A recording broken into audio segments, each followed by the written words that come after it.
अब सबसे पहले देखिए हमें आज के क्लास में पढ़ना है functions of the operating system. आप में से दो तरीके के छात्र हैं, एक जो चाहते हैं कि बस सर नाम रखें टॉपिक का, टॉपिक कंप्लीट करें, दूसरे टॉपिक पे चले जाएं। कुछ लोग ये हैं जिनको बिल्कुल समझ में नहीं आ रहा है, तो प्लीज दोनों के बीच में कोऑर्डिनेशन रखिए। ठीक है, दोनों के बीच में कोऑर्डिनेशन रखिए तो सब चीज ठीक चलेगा। ओके, तो यहां पर सबसे पहले हम लोग बात करेंगे functions of the operating system की।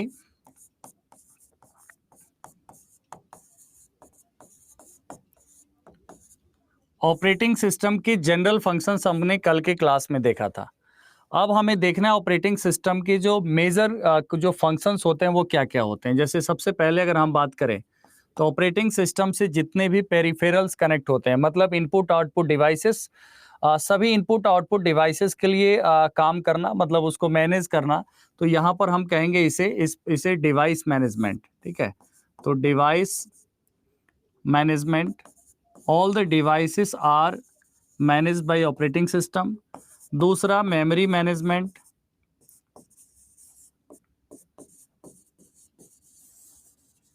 ठीक है। तीसरा है प्रोसेस मैनेजमेंट, प्रोसेस मैनेजमेंट। उसके बाद अगर हम देखें तो आपका फंक्शन है fourth file management, file management. Fifth function जो होता है security management, security management. System को एक तरीके से आप समझिए कि अनऑथोराइज्ड एक्सेस से बचाना, कंप्यूटर सिस्टम को अनऑथोराइज्ड एक्सेस से बचाना, ये काम किसका? ऑपरेटिंग सिस्टम का है, तो इसको हम कहेंगे सिक्योरिटी मैनेजमेंट। बट इसमें सबसे पहले तो कल की क्लासेस में आप लोगों को टाइप्स हमने पढ़ाया था, बट ड्यू टू मैं बीच में चला गया था वेबिनार में, तो थोड़ा सा डिस्टर्बन आया, तो मैं बहुत सारी चीज़ों को आज रिपीट भी करूंगा कि आपको कोई दिक्कत ना आए, क्योंकि क्लासेस है संडे वगैरह भी मैं अब लेना स्टार्ट कर दूंगा। ठीक है, तो यहाँ पर आप देखेंगे सबसे पहले अगर हम बात करें एक सीपीयू की, सेंट्रल प्रोसेसिंग यूनिट की जो पूरी फंक्शनलिटी होती है, उसमें एक प्रोसेस जो होता है, execution of the process is the main concern. Exam point of view से क्या होता है कि आप लोग जिस तरीके से बुक्स में पढ़ते हैं बहुत सारी चीज़ों को, थोड़ा यहाँ पर डिकम्पोज किया जाता है ड्यू टू ऑब्जेक्टिव क्वेश्चंस पे आपका ज़्यादा पकड़ बने। जैसे सिंपल हम यहाँ से आज शुरू करेंगे प्रोसेस से। ठीक है, थोड़ा सा प्रोसेस के बारे में आपको बताएंगे दोबारा से। प्रोसेस आपको समझना है कि प्रोसेस एक पैसिव एंटिटी है। पैसिव एंटिटी, एक्टिव एंटिटी और पैसिव एंटिटी क्या है, इसको आपको समझना है। प्रोसेस इज अ प्रोग्राम, क्या है? It is a program. तो आज का पहला जो टॉपिक रहेगा ये प्रोसेस ही रहेगा। इट इज अ प्रोग्राम, और मैंने कल भी लिखाया था अंडर द एग्जीक्यूशन, मीन्स इसको हम दूसरे शब्दों में क्या लिख सकते हैं? Running state of a program is process. ठीक है, running state of a program is called process, मतलब when a program is under execution it is known as process. ठीक है, तो यहां पर प्रोसेस क्या होता है? प्रोसेस एक्टिव स्टेज में होता है, तो इसलिए हम प्रोसेस को क्या कहेंगे? एक्टिव एंटिटी भी कहेंगे। प्रोसेस को क्या कहेंगे? एक्टिव एंटिटी मीन्स व्हाट, कि जो स्थिर नहीं है, जो एग्जीक्यूशन के दौरान है, इसलिए उसे क्या कहेंगे हम? एक्टिव एंटिटी कहते हैं प्रोसेस को। एंड प्रोसेस किससे बना हुआ है? तो प्रोसेस बना हुआ है प्रोग्राम से। प्रोसेस किससे बना हुआ है? प्रोग्राम से।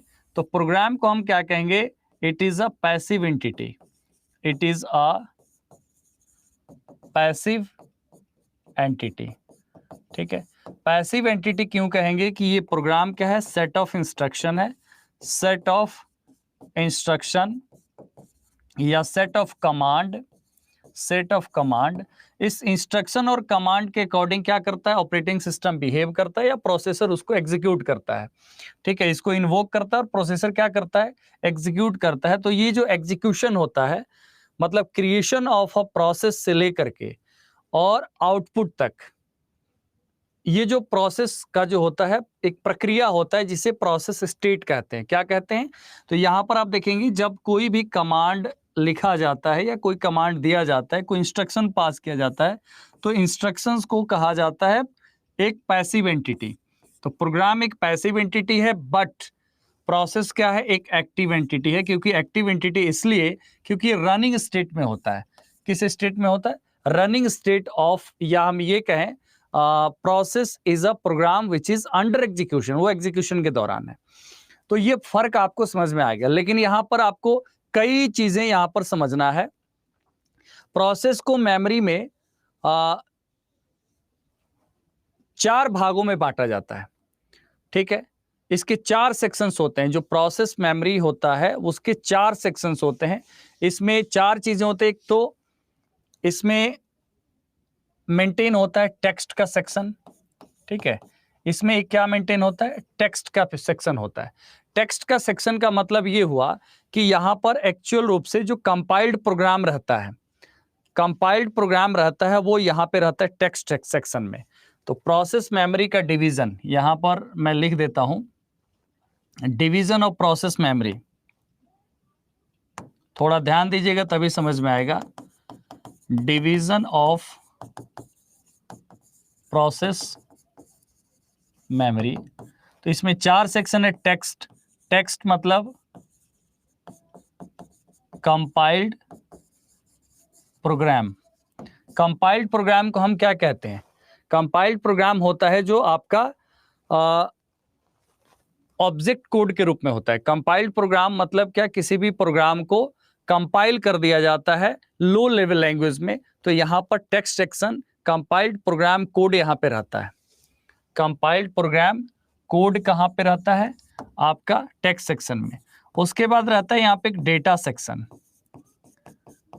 डेटा सेक्शन में क्या होता है? वेरिएबल्स का डिटेल रहता है। वेरिएबल्स, वेरिएबल्स जिसका वैल्यू बाद में असाइन होता है उसको हम वेरिएबल कहते हैं। मतलब या वेरिएबल जिसका डेटा बाद में चेंज हो जाए वो वेरिएबल है।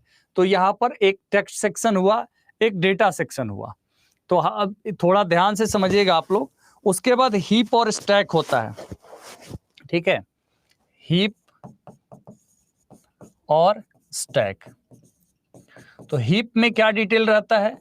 Dynamic memory allocation, dynamic memory allocation, ठीक है। और यहां पर stack details of the local variables, local variables का डिटेल होता है। फिलहाल आपको यह समझना है कि there are 4 sections of the process memory, text section, data section, heap section और स्टैक सेक्शन। तो ये 4 सेक्शन होता है। इसमें text section compiled program code होता है, डेटा सेक्शन क्या होता है? वेरिएबल्स होता है, हीप क्या है? डायनेमिक मेमोरी एलोकेशन है, और स्टैक क्या है? स्टैक जो स्पेस रिजर्व्ड होता है फॉर लोकल वेरिएबल्स, ठीक है। तो स्टैक क्या है? स्टैक का जो स्पेस है वो लोकल वेरिएबल्स के लिए रिजर्व्ड होता है, ठीक है। तो इसको हम कहेंगे रिजर्व्ड स्पेस। तो ये होता है स्टैक। तो ये 4 सेक्शन होता है प्रोसेस के मेमोरी के अंदर। ये 4 text, data section, heap section और स्टैक मेंटेन होता है। अब हम बात करेंगे प्रोसेस स्टेट्स की। यहां से आपको 2 बातें अगर आप याद कर सकते हैं कि why program is called passive entity and process is called active entity. उसके बाद दोनों का डिफरेंस आप समझ गए। प्रोसेस मेमोरी के डिविजन्स को आप समझ गए कि प्रोसेस मेमोरी को 4 भागों में बांटा जाता है, ठीक है। एंड जिससे कि एफिशिएंट जो तरीके से हो प्रोसेस को एग्जीक्यूट किया जा सके। और इसलिए यहाँ पे टेक्स्ट सेक्शन है, ठीक है। एंड उसके बाद डेटा सेक्शन है, और उसके बाद क्या है? हीप है, और उसके बाद स्टैक है, ठीक है। अब हम बात करेंगे प्रोसेस स्टेट की। तो दूसरे स्लाइड पेज पे चलते हैं। अब इसको थोड़ा ज्यादा आपको ध्यान में रखना है, इंपॉर्टेंट है क्वेश्चन के हिसाब से। टॉपिक ये रहेगा प्रोसेस स्टेट है, तो प्रोसेस ही सारा चीज, बट प्रोसेस स्टेट ये टॉपिक आपका रहेगा। प्रोसेस स्टेट आप जानते हैं कि प्रोसेस स्टेट में क्या क्या होता है। New ready running waiting and terminated. तो आई होप आप लोगों को दिख रहा है, आप लोगों को सारी चीजें।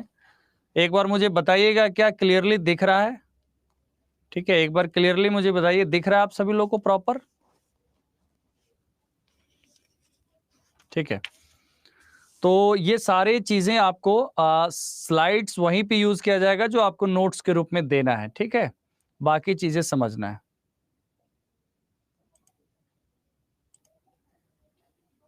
ओके, अब हम लोग बात करेंगे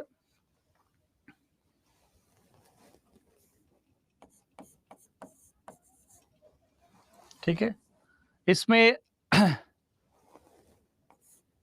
जैसे ही कोई न्यू प्रोसेस क्रिएट होता है, तो न्यू प्रोसेस क्रिएट होता है तो कैसे क्रिएट होता है बताइए? कोई भी कमांड हम सिस्टम में पास करते हैं तो उससे प्रोसेसर समझता है कि वो एक प्रोग्राम, एक कमांड है। ठीक है, जैसे ही उसे एग्जीक्यूट करना है तो वो कहाँ पे जाता है?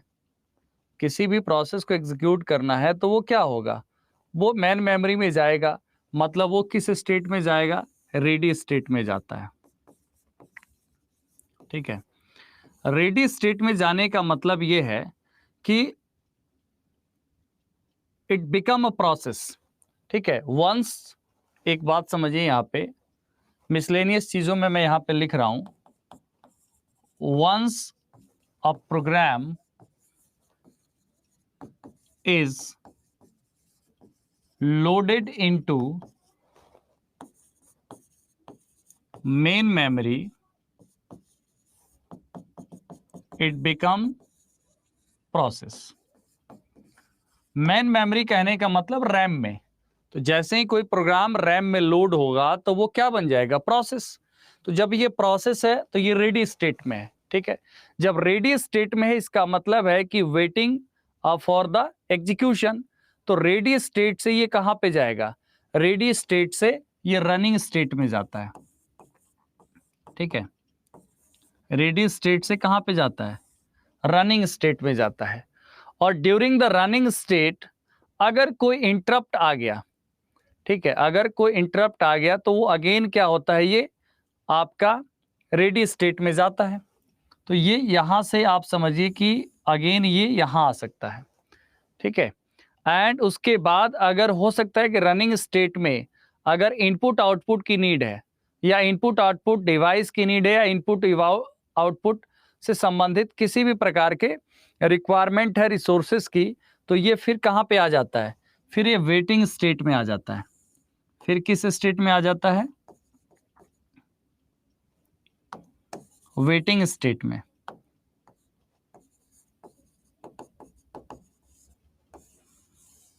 मैं दोबारा एक्सप्लेन करूंगा, चिंता मत करिए आप लोग। रनिंग से वेटिंग, और फिर वेटिंग से ये रनिंग में नहीं जा सकता। वेटिंग से फिर अगेन कहां पे आना पड़ता है? वेटिंग से अगेन रनिंग स्टेट में आना होता है। तो आप इस तरीके से आप समझेंगे कि कोई भी प्रोसेस जो न्यूली क्रिएट होता है, ठीक है, तो न्यूली क्रिएटेड प्रोसेस वो किस स्टेट में जाएगा? रेडी स्टेट में जाएगा। और रेडी स्टेट के बाद कहां जाएगा? रनिंग स्टेट में जाता है। और रनिंग के बाद कहां पे आता है? वो वेटिंग स्टेट। तो जब वो वेटिंग स्टेज में आएगा तो डायरेक्ट वेटिंग से रनिंग में नहीं जा सकता। ये फिर कहां पे जाएगा? रेडी स्टेट में जाएगा इन ऑर्डर टू रन। फिर रेडी में जाने के बाद ही रनिंग स्टेट में जाएगा। तब यहां से क्वेश्चन आपसे पूछा जाए कि कोई भी प्रोसेस रनिंग स्टेज में तभी जाएगा जो पहले रेडी स्टेट में है। विदाउट रेडी स्टेट वो रनिंग स्टेट में जा ही नहीं सकता। फिर वेटिंग स्टेट में कौन सी कंडीशन में आएगा? वेटिंग स्टेज में आता है कि कोई भी ऐसा इवेंट है इनपुट आउटपुट से संबंधित है, ठीक है, या कोई भी ऐसा इवेंट है जहां पर इसे वेट करना है। क्योंकि शेड्यूलिंग जब आप पढ़ेंगे तो उसमें बताया जाएगा कि एक प्रीम्पशन होता है, एक नॉन प्रीम्पशन, प्रीम्प्टिव एंड नॉन प्रीम्प्टिव। तो सम टाइम क्या होता है, फोर्सिबली प्रोसेस क्या करता है, किसी एक प्रोसेस को टर्मिनेट कर देता है। जब हाई प्रायोरिटी का कोई प्रोसेस अराइव होगा तो वो क्या करता है, उसे रोक करके वो क्या करता है, हाई प्रायोरिटी के प्रोसेस को एग्जीक्यूट करता है। तो वैसे सिचुएशन में वो प्रोसेस किल नहीं होता है, वो प्रोसेस कहाँ चला जाता है, वो वेटिंग स्टेज में जाएगा, फिर अगेन रेडी में आएगा और फिर रनिंग स्टेज में जाएगा।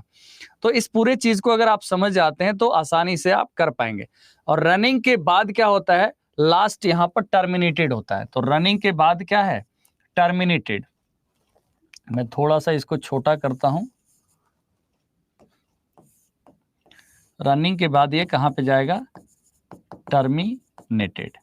ठीक है, तो ये हुआ आपका एक डायग्राम जिसमें आप अच्छे से समझ पा रहे हैं, न्यू, रेडी, रनिंग, वेटिंग, फिर रेडी, फिर रनिंग एंड देन टर्मिनेटेड। तो ये है स्टेट ऑफ द प्रोसेस। ठीक है, स्टेट ऑफ द प्रोसेस आपको समझ में आ गया होगा। मुझे बताइए इसमें कोई डाउट है तो, क्योंकि मैं एक एक छोटे छोटे टॉपिक में डिकम्पोज कर दिया हूं सो दैट कि आपको चीजों को समझ में आए। अब जब इससे क्वेश्चन करेंगे तो ज्यादा चीजें क्लियर हुआ। क्या हुआ, नहीं क्लियर हुआ?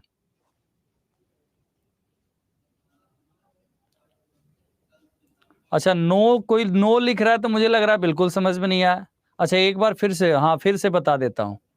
Okay okay, wait wait wait wait wait.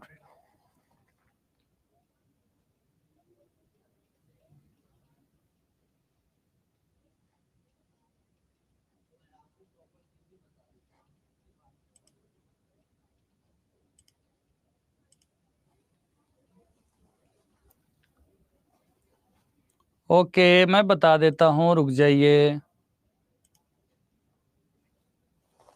Okay, तो सबसे पहले आपको समझना है कि कोई भी प्रोसेस अगर न्यू स्टेट में है तो इसका मतलब है कि process in this stage is being created. मतलब न्यू स्टेट में है तो यहां पर प्रोसेस क्रिएटेड, यहां पर प्रोसेस क्या हो रहा है, क्रिएट हो रहा है। दूसरे रेडी स्टेट में क्या है, रेडी स्टेट में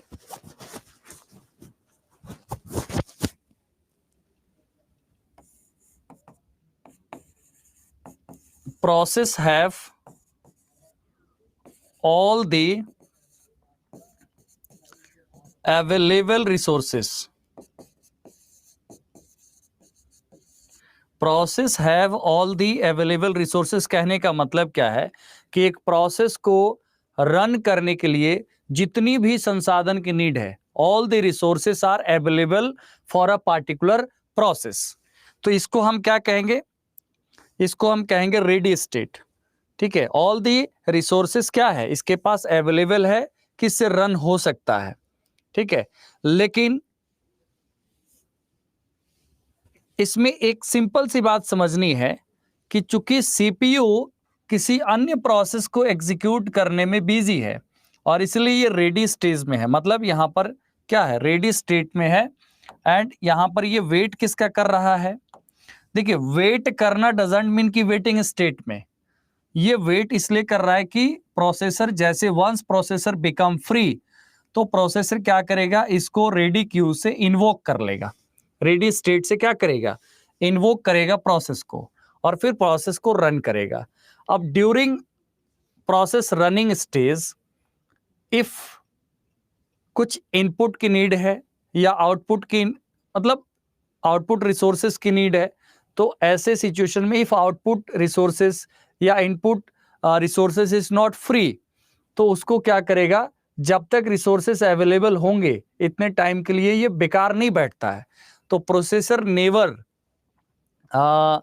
वेट कि अगर कोई प्रोसेस है उससे रिलेटेड इनपुट या कमांड्स या उससे रिलेटेड आउटपुट डिवाइस है बिकम रेडी तो वो प्रोसेस करेगा। ये क्या करता है, उसको तब तक के लिए वेटिंग स्टेट में भेज देता है और प्रोसेसर यहाँ पर एग्जीक्यूट करता है अन्य प्रोग्राम, मतलब अदर, वो देखता है फिर अगेन कि रेडी स्टेट में कोई प्रोसेस है उसको इन्वोक कर लेता है। मतलब ये कि CPU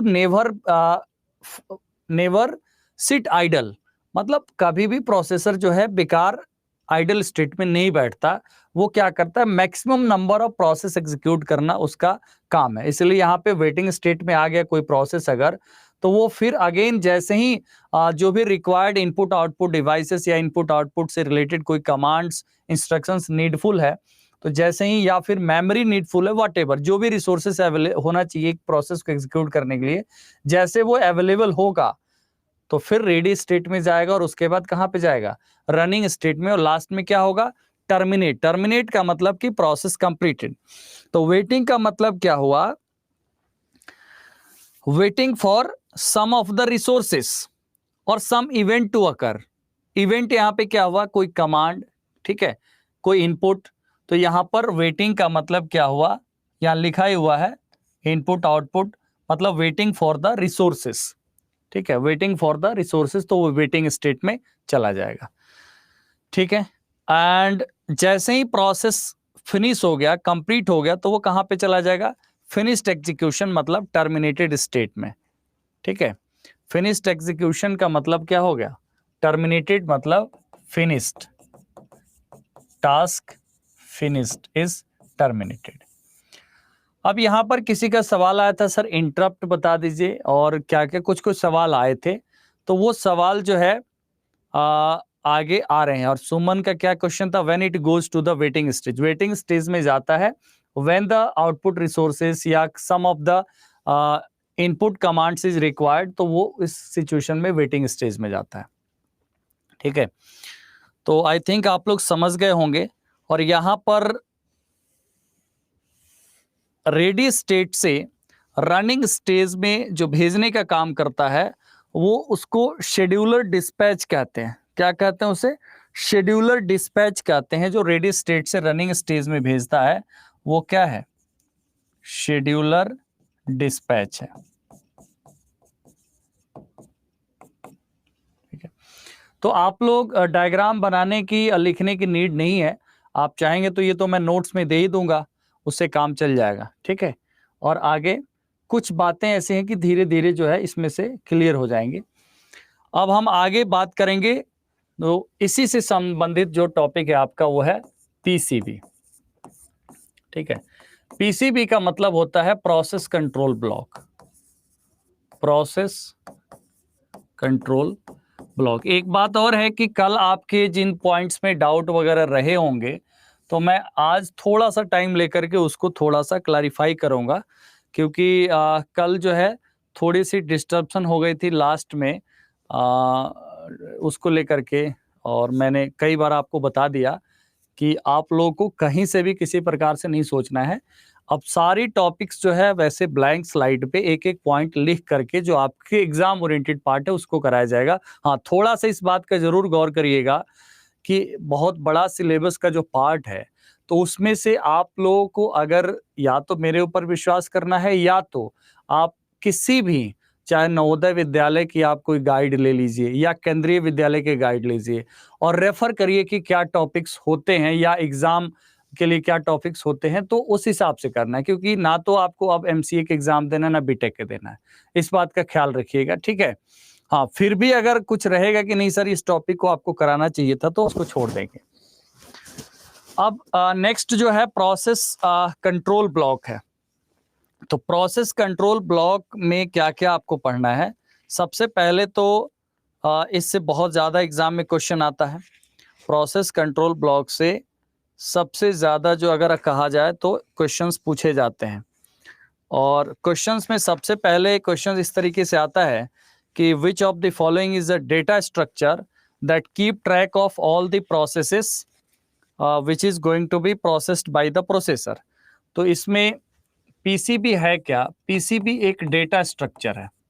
data structure, data structure होता है क्या है, डेटा स्ट्रक्चर ऐसा कोई भी फॉर्मेट जो डेटा को प्रॉपरली मेंटेन करता हो, मतलब मेंटेन इन द सेंस कि उसको प्रोसेस बाय प्रोसेस या इवेंट बाय इवेंट जो है उसको क्या करता हो, उसको स्ट्रक्चर्ड मैनर में स्टोर करता हो, तो इसलिए उसको हम क्या कहते हैं, डेटा स्ट्रक्चर। तो यहां पर प्रोसेस से रिलेटेड डेटा, ठीक है, तो प्रोसेस से रिलेटेड डेटा होता है, तो इसमें आपको ये समझना है there is a there is a PCB for each process. ठीक है, हर प्रोसेस के लिए क्या होता है, एक पीसीबी होता है, मतलब process control block, there is a PCB for each process. ठीक है, और ये पीसीबी मेंटेन कौन करता है, ये मेंटेन करता है ऑपरेटिंग सिस्टम, इतना तो आप जानते हैं। तो प्रोसेस कंट्रोल ब्लॉक, इसमें लिखना है ओएस कीप या मेंटेन all the information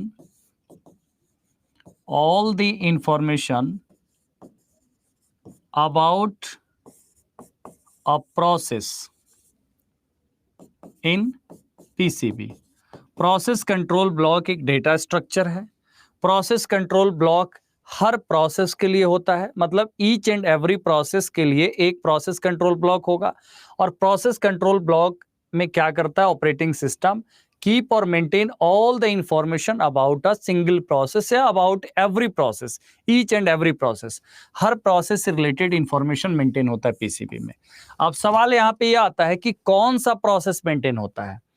तो सबसे पहले एक प्रोसेस को अगर हम बात करें मल्टी प्रोसेसिंग एनवायरनमेंट में, तो एक प्रोसेस को सबसे इंपॉर्टेंट इंफॉर्मेशन होता है कि प्रोसेस की जो स्टेट होता है उसका इंफॉर्मेशन। तो सबसे पहले क्या होता है कि प्रोसेस स्टेट को मेंटेन करना, प्रोसेस स्टेट को मेंटेन करना कि कोई प्रोसेस किस स्टेट में है, तो स्टेट ऑफ द प्रोसेस, ताकि स्टेट को चेंज किया जा सके, किस स्टेट से किस स्टेट में जाना है। तो पहला यहां पर क्या हो गया, प्रोसेस का स्टेट मेंटेन किया जाता है। ठीक है, दूसरा क्या होता है कि प्रोसेस की आईडी मेंटेन की जाती है। दूसरा क्या होता है, प्रोसेस की आईडी। तो हर एक प्रोसेस का एक अपना यूनिक आईडी होता है जिससे वो प्रोसेस को आइडेंटिफाई किया जाए कि कौन सा प्रोसेस है। तो प्रोसेस स्टेट, प्रोसेस आईडी, ये दो बहुत इंपॉर्टेंट इंफॉर्मेशन हुए। उसके बाद इसमें थर्ड पॉइंट क्या हुआ, CPU registers and program counter. ठीक है, सीपीयू रजिस्टर और प्रोग्राम काउंटर का डिटेल इसलिए यहां पर स्टोर होता है कि सबसे पहले आपको पता है कि रजिस्टर हाई स्पीड मेमोरी है, प्रोसेस को एग्जीक्यूट करने में यही स्पेस यूज किया जाता है सीपीयू रजिस्टर। प्रोग्राम काउंटर जो नेक्स्ट प्रोसेस होगा उसका डिटेल स्टोर करता है। तो सीपीयू रजिस्टर और प्रोग्राम काउंटर से संबंधित इंफॉर्मेशन भी कहां मेंटेन होगा, प्रोसेस कंट्रोल ब्लॉक में मेंटेन होगा। ठीक है, उसके बाद अगर हम देखें तो इसमें मेमोरी मैनेजमेंट इंफॉर्मेशन भी स्टोर होता है। ठीक है, चौथा पार्ट क्या हुआ, memory management information. Memory management information इसलिए कि प्रोसेस जो है एक्चुअल रूप से मेमोरी में कहां पे लोकेटेड है, और जैसे कि पेज टेबल या सेगमेंट टेबल में जो होता है मेमोरीज जो डिवाइडेड होते हैं, page table segment table maintain किया जाता है मेमोरी मैनेजमेंट इंफॉर्मेशन के लिए। ठीक है, और उसके बाद एंड इसमें दो चीज और है, एक अकाउंटिंग इंफॉर्मेशन, अकाउंटिंग इंफॉर्मेशन, और लास्ट में होता है इनपुट आउटपुट डिवाइसेस से संबंधित इंफॉर्मेशन। तो दो चीज है यहां पर, एक तो इनपुट आउटपुट डिवाइसेस से रिलेटेड इंफॉर्मेशन यहां पर मेंटेन किया जाता है।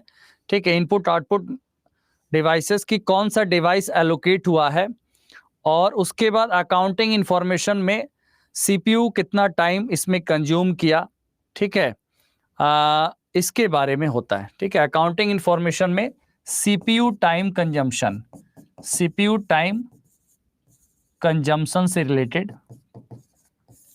तो सीपीयू टाइम कंजम्पशन में जैसे आपका टर्न अराउंड टाइम है, वेटिंग टाइम है, रिस्पॉन्स टाइम है, इसको मैं अलग से कराऊंगा ही, मतलब ईच एंड एवरीथिंग आपको कराया जाएगा। तो सीपीयू टाइम इन्फॉर्म कंजम्पशन का मतलब हुआ कि प्रोसेस को कितना टाइम लगा किस प्रक्रिया में, प्रोसेस के एग्जीक्यूशन के दौरान। और इनपुट आउटपुट मतलब यहाँ पर डिवाइस एलोकेशन से संबंधित, डिवाइस एलोकेशन से संबंधित इंफॉर्मेशन। तो इनफैक्ट प्रोसेस कंट्रोल ब्लॉक ठीक उसी प्रकार से हो गया कि जैसे हम किसी चीज के बारे में पूरा उसका इंफॉर्मेशन मेंटेन करें अगर किसी भी चीज से संबंधित, तो यहाँ पर प्रोसेस से related all the information maintained by operating system. कौन कौन से इंफॉर्मेशन, प्रोसेस का state, process ID, CPU registers के डिटेल, प्रोग्राम काउंटर का detail, memory management information, accounting information, CPU time कितना इसमें लगा इस प्रोसेस में, और उसके बाद डिवाइस एलोकेशन की कौन कौन सा डिवाइस एलोकेट किया गया किसी प्रोसेस के लिए, जो भी डिवाइसेस यूजफुल थे। तो all these things are maintained in a data structure that is known as process control block. ठीक है, तो प्रोसेस कंट्रोल ब्लॉक आपको समझ में आया कि नहीं आया? ठीक है, इसको थोड़ा सा मैं ओपन कर रहा हूं, आप लोग मुझे बताइए।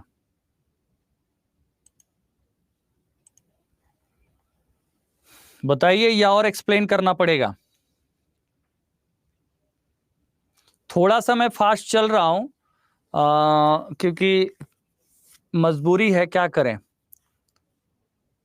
आप लोग जिस टॉपिक में डाउट रहे उसको नोट डाउन करके लिख लीजिए कि अगर हम या तो डाउट सेशन के दिन एंड या तो लिख लीजिए कुछ ऐसा पॉइंट कि सर पीसीबी एक बार और बता दीजिए, जो लोग वीक हैं, जो लोग को नहीं आ रहा है समझ में, उनके लिए।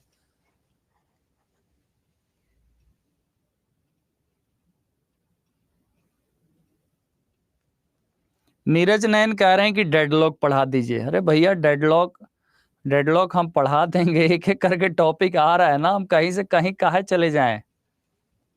क्या चाहते हैं, और लोगों को ना समझ में आए कुछ भी? हाँ, रिलेटेड क्वेश्चन जब आएंगे, हाँ बिल्कुल सही समझा आपने सदीक, रिलेटेड क्वेश्चंस आते हैं तो इस पे क्लैरिटी ऑफ द आता है, इंफॉर्मेशन की क्लैरिटी आता है। बोल्ड हमने लिखा है, अब पता नहीं आपको क्यों नहीं दिख रहा है बोल्ड, तो हमने पूरा ही बोल्ड ही लिखा है। अब इसमें ज्यादा बड़ा करूंगा तो इंफॉर्मेशन ही नहीं हटेगा।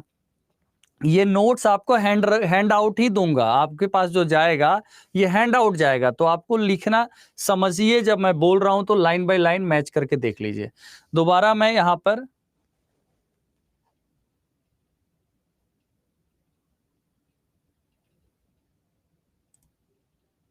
ओके, मैं समझ गया। मैं दोबारा से रिपीट करता हूं, प्रोसेस कंट्रोल ब्लॉक क्या होता है? Process control block it's just like a table, एक टेबल मेंटेन करना। ठीक है, एक टेबल मेंटेन करना जिसमें सारा चीज हो, जैसे कि प्रोसेस स्टेट हो, प्रोसेस का नंबर हो, प्रोग्राम काउंटर हो, रजिस्टर हो। मतलब इट्स जस्ट लाइक क्या है? जस्ट लाइक एक ऐसे टेबल मेंटेन करना, डेटा स्ट्रक्चर मेंटेन करना जिसमें प्रोसेस स्टेट हो, क्या हो? प्रोसेस स्टेट हो। ठीक है, यहां पर प्रोसेस का आईडी हो, मतलब प्रोसेस आईडी हो, यहां पर रजिस्टर या प्रोग्राम काउंटर का डिटेल हो। ठीक है, उसके बाद यहां पर आपका मेमोरी का इंफॉर्मेशन हो। ठीक है, यहां पर मेमोरी से संबंधित इंफॉर्मेशन हो। ठीक है, उसके बाद यहां पर अकाउंटिंग इंफॉर्मेशन में क्या आता है, जैसे सीपीयू टाइम एंड ऑल। ठीक है, accounting information and device allocation and so on. तो ये सारे इंफॉर्मेशन मेंटेन करना क्या है? प्रोसेस कंट्रोल ब्लॉक है। ठीक है, मेमोरी में क्या होता है, जैसे मेमोरी की लिमिट्स वगैरह पर यहाँ पर होती है कि कितने मेमोरी अवेलेबल है। तो प्रोसेस को अगर उससे ज्यादा मेमोरी चाहिए तो फिर उस केस में उसको उतना रिसोर्सेस अवेलेबल जब तक नहीं होगा तब तक वो वेटिंग स्टेज में चला जाता है प्रोसेस। ठीक है, यहां तक। तो अभी हम लोगों ने तीन चीज पढ़ा। एक पढ़ा व्हाट इज प्रोसेस स्टेट्स क्या है। ठीक है, और उसके बाद हमने क्या पढ़ा? प्रोसेस कंट्रोल ब्लॉक पढ़ा। अब यहां पर हम लोगों को पढ़ना है कि process scheduling. Before coming to another point, अगर आप लोग चाहेंगे तो कुछ चीजें हैं जो कल हो सकता है कि आपका क्लियर ना हुआ हो, तो हम उस पे चलेंगे, ठीक है। थोड़ा देर रुक जाइए, उसके बाद मैं फिर इस चीज पे आता हूँ। जैसे कल हमने क्या पढ़ा था, ऑपरेटिंग सिस्टम की टाइप्स। तो ऑपरेटिंग सिस्टम की टाइप्स ये होता है बेसिकली कि इसको डिजाइन किया जाता है अलग अलग तरीकों से यूजर के नीड को फुलफिल करने के लिए, जिसमें आपने पढ़ा मल्टी प्रोग्रामिंग। तो as the name suggest, multi programming का मतलब होता है कि जब एक प्रोसेस है और मतलब एक प्रोसेसर है और एक प्रोसेसर ही मल्टीपल प्रोग्राम्स को एग्जीक्यूट करेगा, ठीक है, मल्टीपल प्रोग्राम्स को एग्जीक्यूट करेगा, तो वहां पर ये कॉन्सेप्ट जो होगा आ जाएगा मल्टी प्रोग्रामिंग का। तो मल्टी प्रोग्रामिंग क्या है, जब एक से ज्यादा प्रोसेस मेन मेमोरी में है, ठीक है, एक से ज्यादा प्रोसेस मेन मेमोरी में है, तो प्रोसेसर क्या करता है, अब मल्टीपल प्रोसेस है, ठीक है, और एक प्रोसेस को एग्जीक्यूट करना है। तो ऐसे में क्या होता है कि प्रोसेसेस के बीच में क्या होता है, स्विच करता है प्रोसेसर कि कुछ समय इसको दिया, कुछ समय इसको दिया, ठीक है। अगर कोई इनपुट आउटपुट के वेट कर रहा है तब तक दूसरे के एग्जीक्यूट कर दिया। तो ये स्विच करता है एक प्रोसेस से दूसरे प्रोसेस में, तो इसी को मल्टी प्रोग्रामिंग कहा जाता है। ये कल डाउट्स थे आपके, मैंने थोड़ा सा क्लियर कर दिया। टाइम शेयरिंग क्या है, टाइम शेयरिंग क्या है कि इसमें स्मॉल अमाउंट ऑफ टाइम जो होता है, पूरे प्रोसेसर के टाइम को शेयर किया जाता है inter different processes. Multiple programs में साइमल्टेनियसली क्या होता है, कंप्यूटर के जो है रिसोर्सेस को शेयर करना। तो sharing of operating system and allow multiple programs to simultaneously share the computer resources.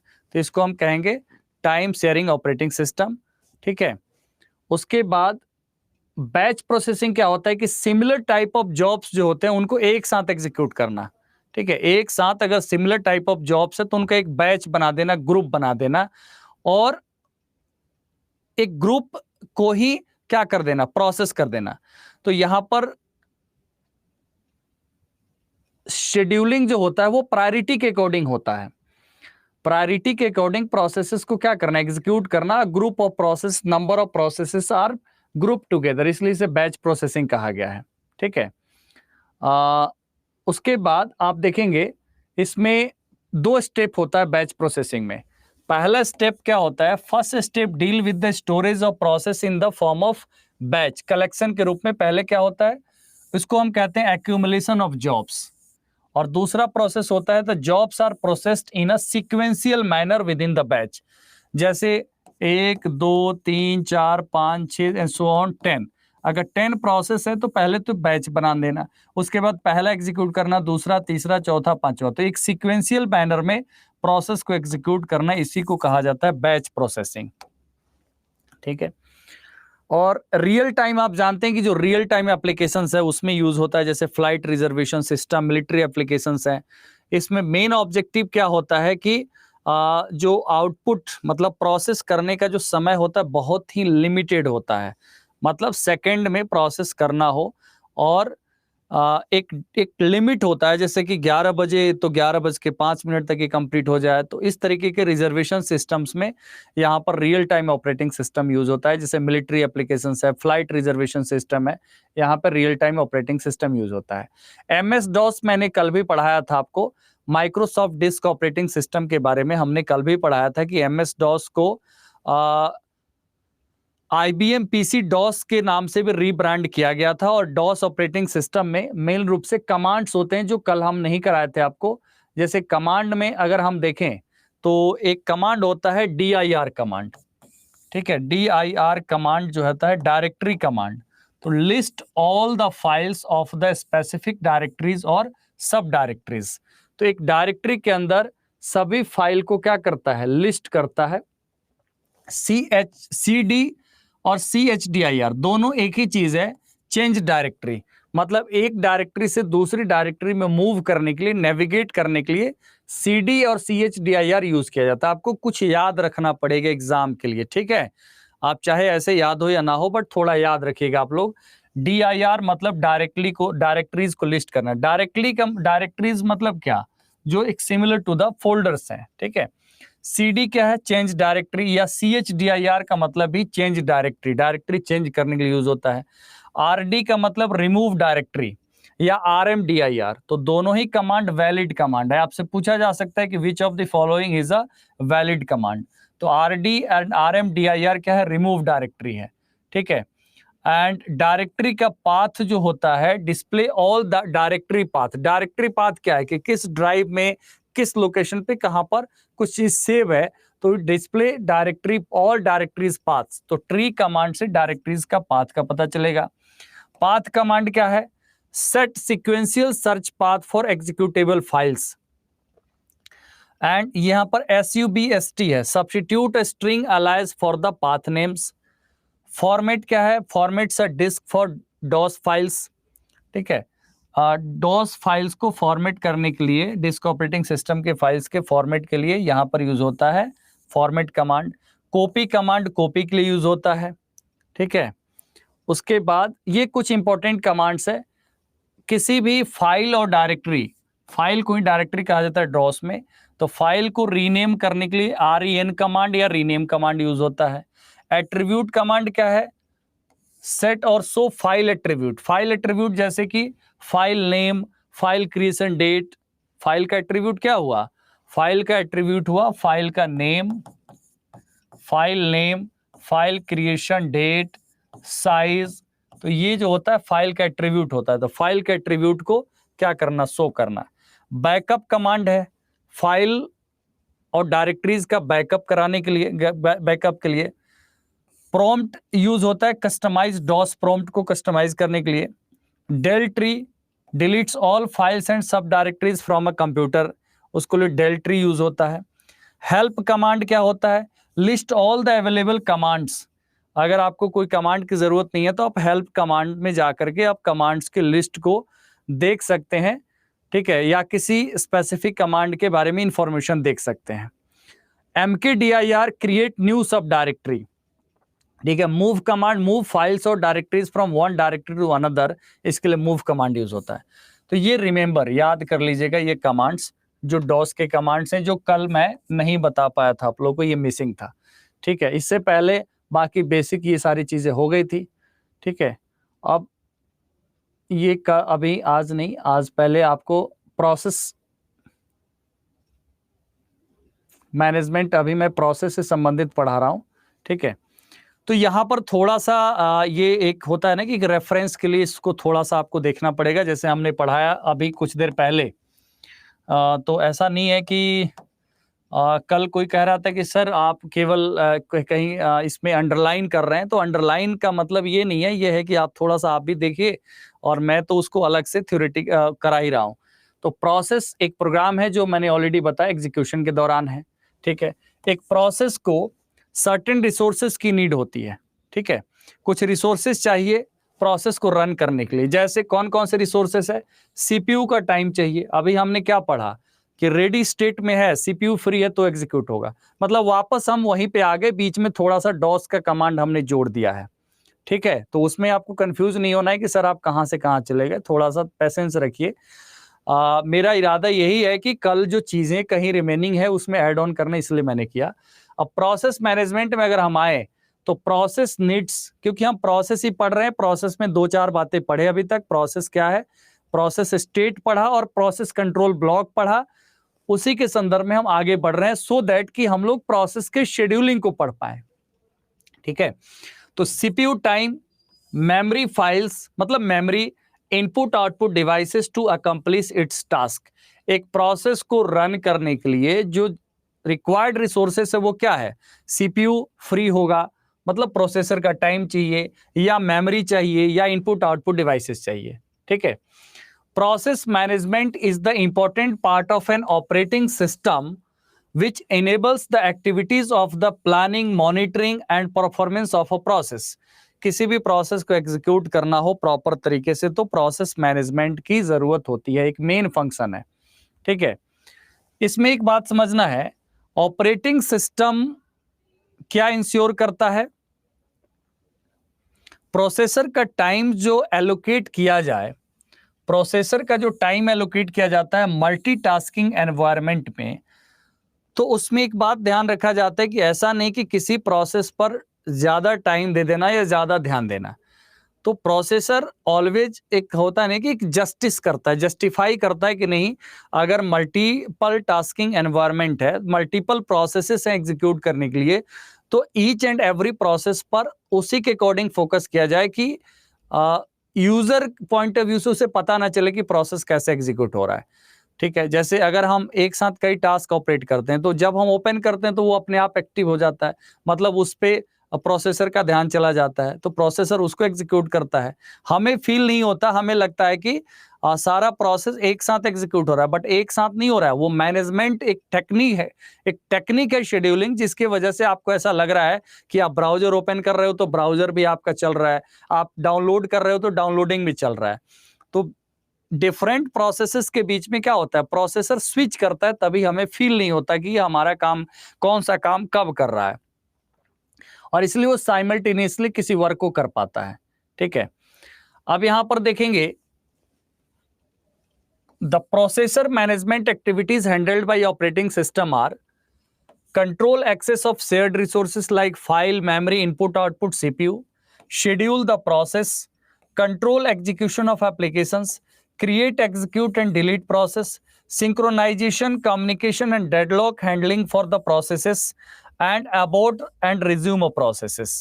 तो ये एक फंक्शन जो होता है ऑपरेटिंग सिस्टम एक प्रोसेस मैनेजमेंट के लिए करता है, जिसमें हम लोग अभी एक भी पार्ट तक, मतलब इसमें बस थोड़ा सा ही स्टार्ट किया है। ठीक है, अब इस कमांड को थोड़ा सा बाद में आप लोग रेफर करिएगा, बाद में इसको मैं करवाऊंगा। पहले शेड्यूलिंग की बात कर लेते हैं, उसके बाद हम आएंगे सीधा कमांड पे, जो कमांड्स यहां पर ऑपरेटिंग सिस्टम यूज करता है। प्रोसेस शेड्यूलिंग क्या है, प्रोसेस शेड्यूलिंग की नीड क्यों है? जब सिंगल प्रोसेसर सिस्टम हो, मतलब सिंगल प्रोसेसर कहने का मतलब जैसे आप जो डेस्कटॉप यूज करते हैं वो उसमें क्या एक ही प्रोसेसर है, ठीक है, और मोर देन वन प्रोग्राम को रन कर रहा है, तो वैसे में वहां पर प्रोसेस शेड्यूलिंग की नीड अराइज होती है। क्यों नीड अराइज होती है? कि सीपीयू के टाइम को मैक्सिमम यूटिलाइज किया जा सकता हो। तो in a single processor system one process can run at a time, any other must wait until the CPU is free and can be rescheduled। ठीक है, तो अगर एक प्रोसेस क्या है रनिंग में है तो दूसरे को क्या करना है, वेट करना है कि वो रीशेड्यूल हो। मल्टी प्रोग्रामिंग का गोल क्या है कि कुछ प्रोसेस जो है हमेशा रन करते हैं एक साथ में, एक साथ मतलब switching between the process to maximise the CPU utilisation, और इसके लिए यहां पर यूज होता है सीपीयू शेड्यूलर्स। तो सीपीयू शेड्यूलर्स में आपको समझना है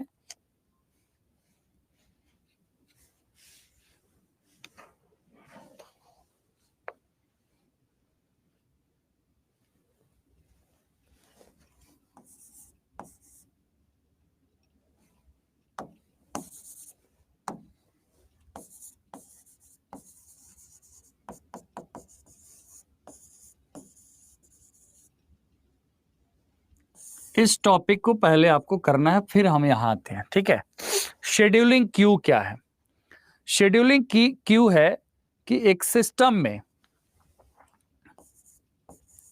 जितने भी प्रोसेस आते हैं, all process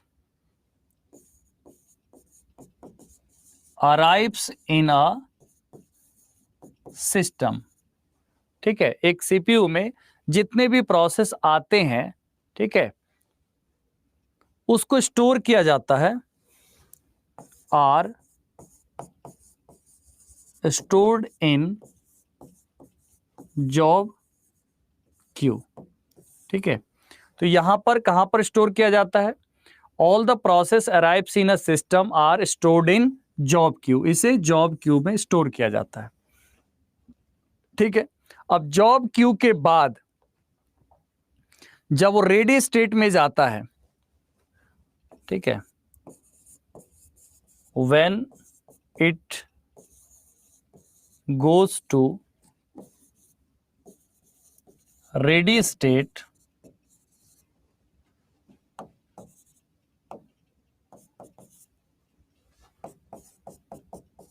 it is stored in ready queue। ठीक है, ये कहां पे जाता है? रेडी क्यू में जाता है।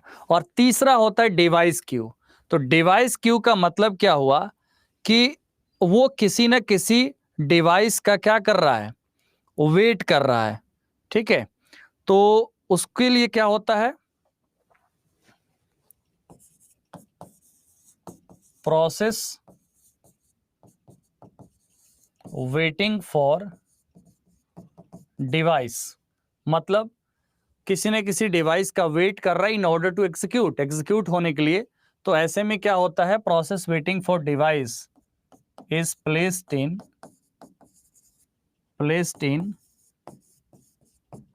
Device Q. क्या कहेंगे इसे? Device Q. तो आप मुझे बताइए, क्या ये 3 पॉइंट आपको समझ में आ गया?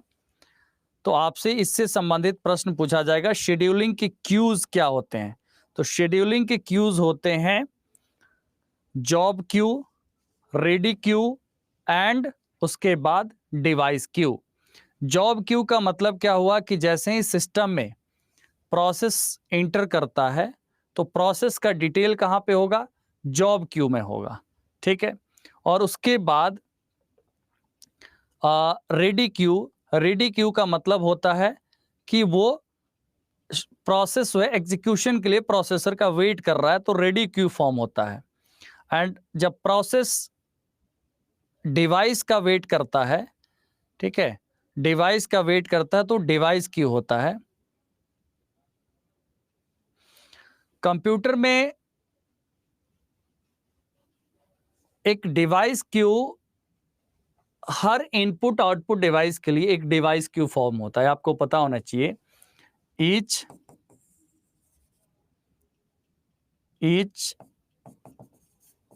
Input output device have a unique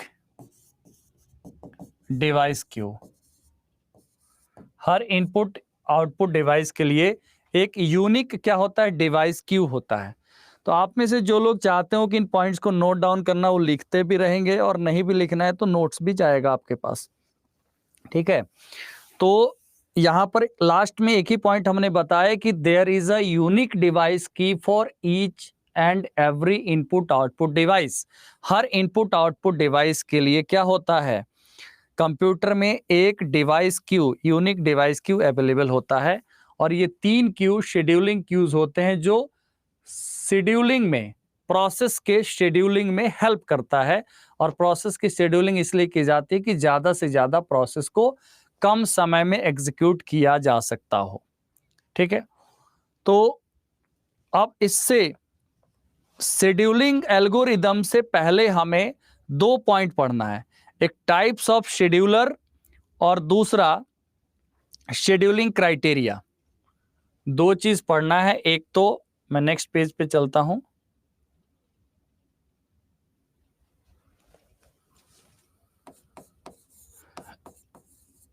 types of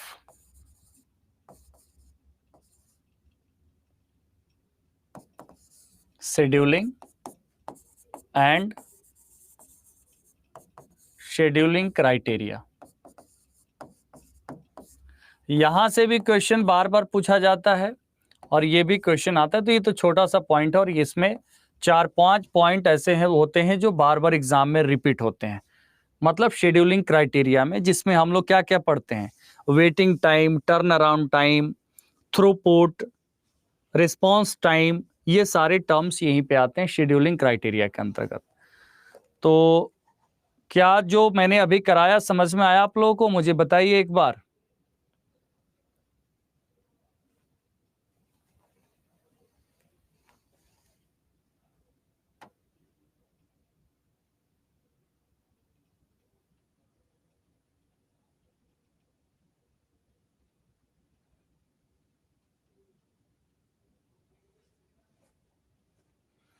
हाँ, मैं समझ गया। एक चीज और है कि जैसे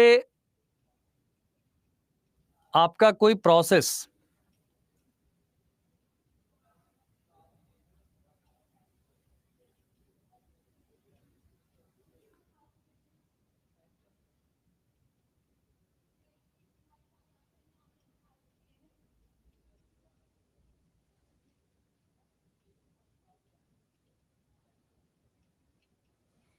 कोई कोई कह रहा है सर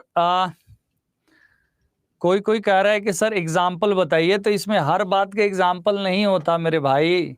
ये मैथ्स नहीं है कि हर बात के एग्जाम्पल आपको समझाया जाएगा इसमें।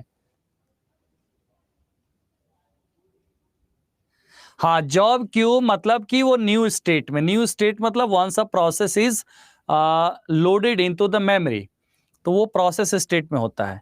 और जब वो सेकेंडरी मेमोरी से मेन मेमोरी में लोड होगा तो वो क्या हो जाएगा, वो एक रेडी क्यू फॉर्म करता है। ठीक है,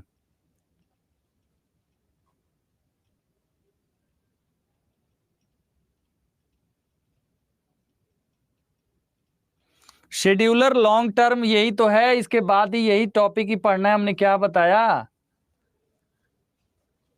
अभी शेड्यूलर के टाइप्स पढ़ना है, फिर शेड्यूलिंग के क्राइटेरिया पढ़ना है, उसके बाद शेड्यूलिंग पढ़ना है, शेड्यूलिंग एल्गोरिदम्स पढ़ना है, तब जाकर के क्लियर नहीं होगा तब तो।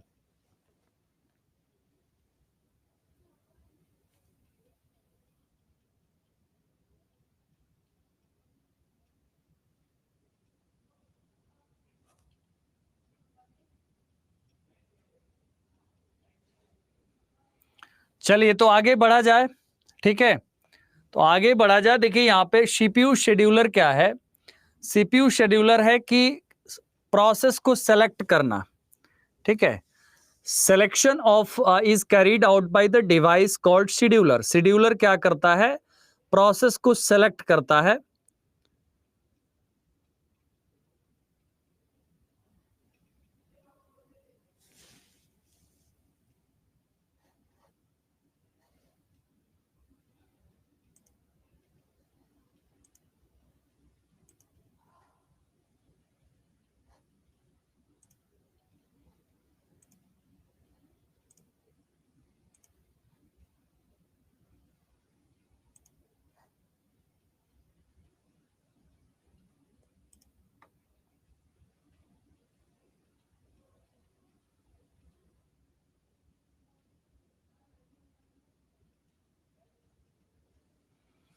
हाँ, ब्रेक की डिमांड आप लोगों की तरफ से है, तो मैं बस जल्दी ही इसको 4-5 मिनट का ब्रेक देता हूं। ठीक है, ज्यादा जुल्म करना भी ठीक नहीं है।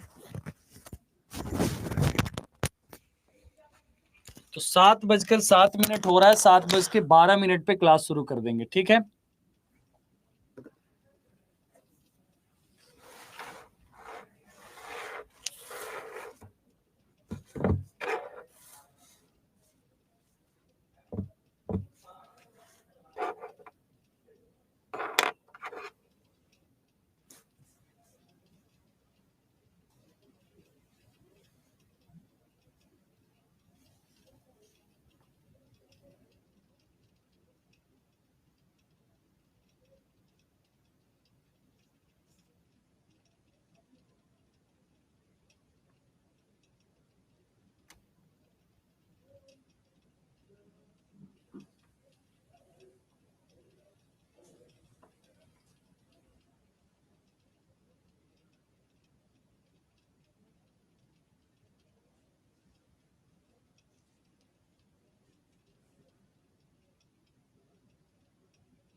ओके, तो आ जाइए आप लोग, सभी लोग।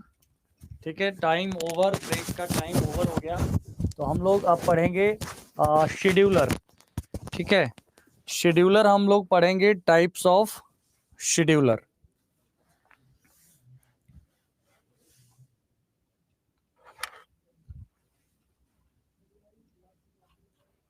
ओके, तो एवरीबॉडी इज देयर। बताइए, सब लोग उपस्थित हैं क्लास में?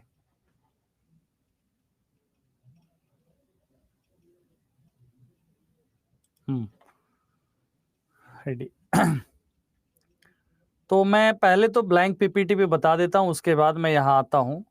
ठीक है, इससे आप लोगों को समझ में ज़्यादा आता नहीं है, और नोट्स के लिए भी देना होता है, इसलिए हमने इसको लगाया है।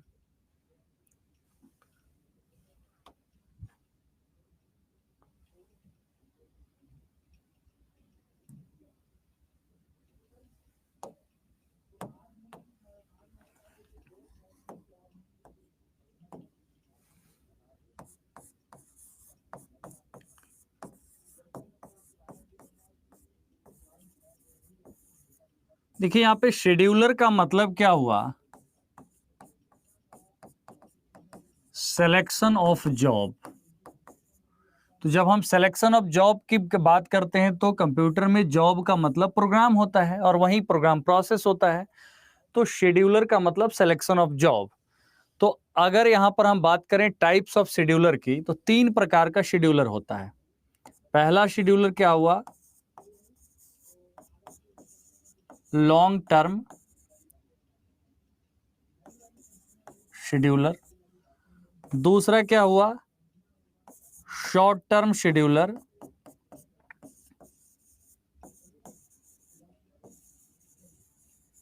ठीक है, short term scheduler.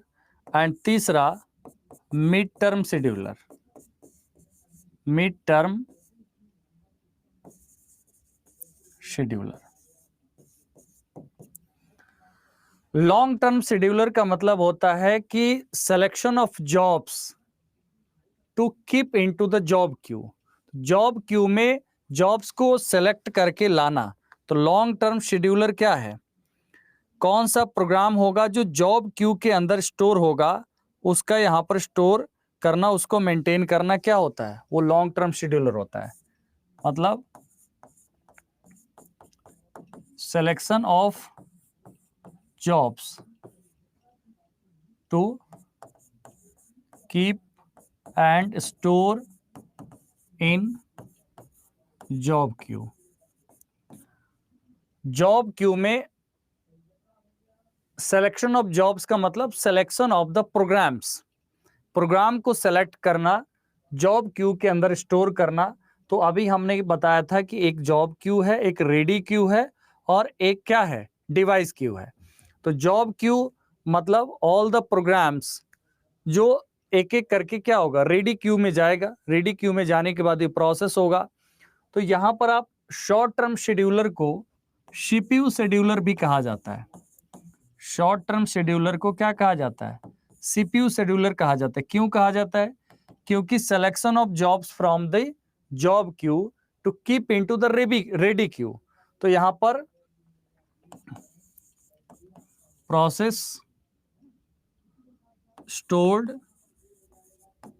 In the ready queue. तो रेडी क्यू कहने का मतलब ही हो गया कि यहां पर शॉर्ट टर्म शेड्यूलर क्या करता है? जॉब का सिलेक्शन करता है रेडी क्यू में स्टोर करने के लिए, और यहीं से सीपीयू क्या करता है? उसे एक्सेस करता है, इन्वोक करता है। तो इसको सीपीयू शेड्यूलर कहा जाता है। और एक होता है mid term scheduler. Mid term scheduler का काम क्या है? कि सपोज रेडी क्यू में कोई ऐसा प्रोसेस है जिसको बहुत ज्यादा टाइम चाहिए एग्जीक्यूशन में, मतलब बिग प्रोसेस है। तो बिग प्रोसेस को वहां से क्या कर देना? स्वैप कर देना। स्वैप करके रेडी क्यू से कुछ टाइम के लिए क्या कर देना? बिग प्रोसेस को वहां से हटा देना, और उसको भेज देना कहां पे? जॉब क्यू में। तो रेडी क्यू यहां से जैसे खाली होगा, तो वहां पे दूसरा प्रोसेस एग्जीक्यूट होगा। मतलब swapping of a big process to allow small process to run। यहां पर काम करता है मिड टर्म शेड्यूलर। तो मिड टर्म शेड्यूलर बेसिकली क्या करता है, एक्स्ट्रा लोड जो होता है ना सीपीयू के ऊपर, तो जब एक्स्ट्रा लोड होगा तो ये क्या करेगा, बड़े प्रोसेस को रेडी क्यू से क्या करेगा, कुछ समय के लिए स्वैप कर देगा। ठीक है, स्वैपिंग जो होगा मेनली किसके द्वारा किया जाता है, स्वैपिंग किया जाता है मिड टर्म शेड्यूलर के द्वारा। तो यहां पर आप ध्यान रखिएगा, स्वैपिंग इन मेमोरी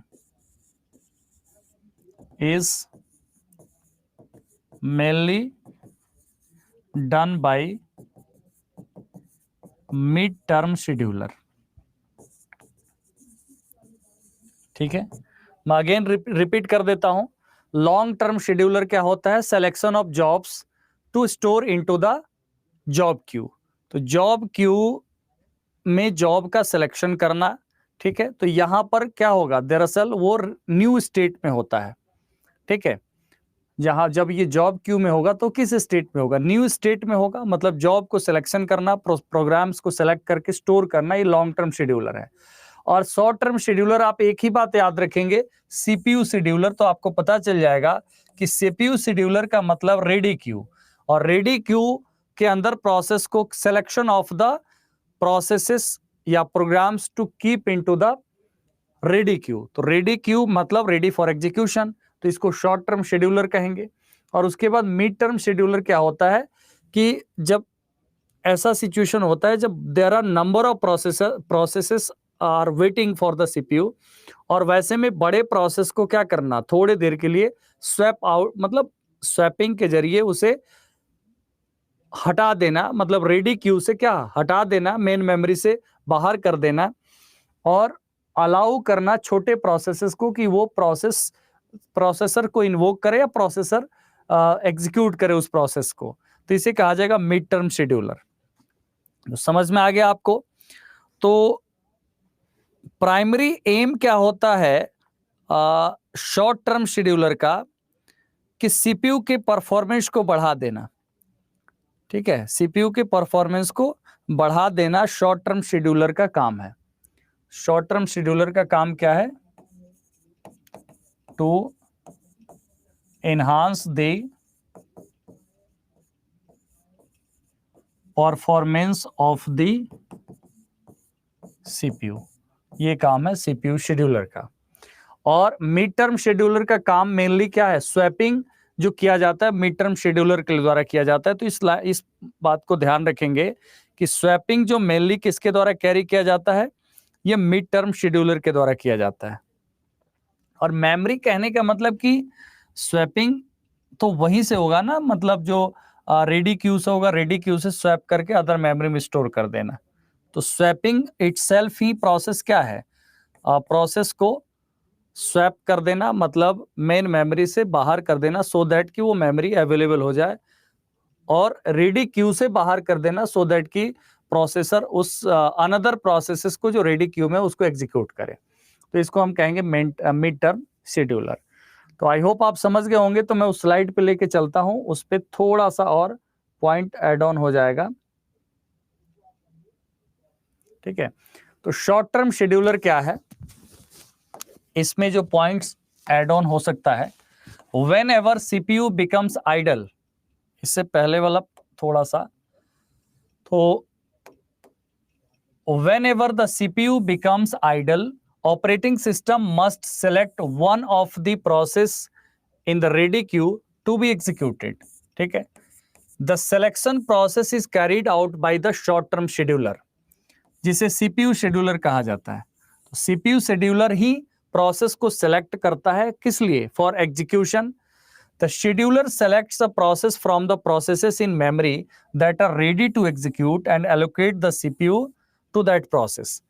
अब यहां पर आपको थोड़ा और क्लैरिफिकेशन ये हो गया कि CPU शेड्यूलर इसे इसलिए कहा जाता है क्योंकि रेडी क्यू में जितने भी प्रोसेसेस हैं, ठीक है, जितने भी प्रोसेसेस हैं रेडी क्यू के अंदर, तो उसमें क्या करना कि कौन सा प्रोसेस एग्जीक्यूट होगा ये डिसाइड करना शॉर्ट टर्म शेड्यूलर का काम है, which process is to be executed.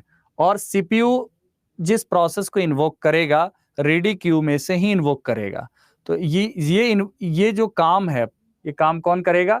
Short term scheduler करेगा या सीपीयू शेड्यूलर करेगा। लॉन्ग टर्म शेड्यूलर क्या है? लॉन्ग टर्म शेड्यूलर को क्या कहा जाता है? Job scheduler. तो लॉन्ग टर्म शेड्यूलर और job scheduler selects processes from the queue and loads them into the memory for execution। ठीक है, तो process loads into the memory from for CPU scheduling. तो प्रोसेस क्यों लोड किया जाता है? सीपीयू के शेड्यूलिंग के लिए किया जाता है। तो लॉन्ग टर्म शेड्यूलर का मतलब यहां पर यह हो गया कि जॉब्स को सेलेक्ट करके और कहां पर स्टोर करना,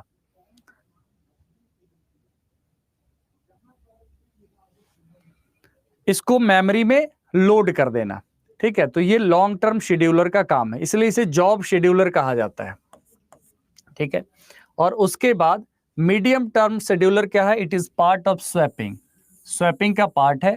ठीक है, it removes the process from memory, it reduces the degree of multi programming. This scheduler is in charge of handling the swap out process. ठीक है, स्वैप आउट मतलब कि प्रोसेस को, अगर कोई बड़ा प्रोसेस है तो उसे क्या करना? बाहर स्टोर कर देना, सो दैट कि वो प्लेस जो है वो किसके लिए अवेलेबल हो?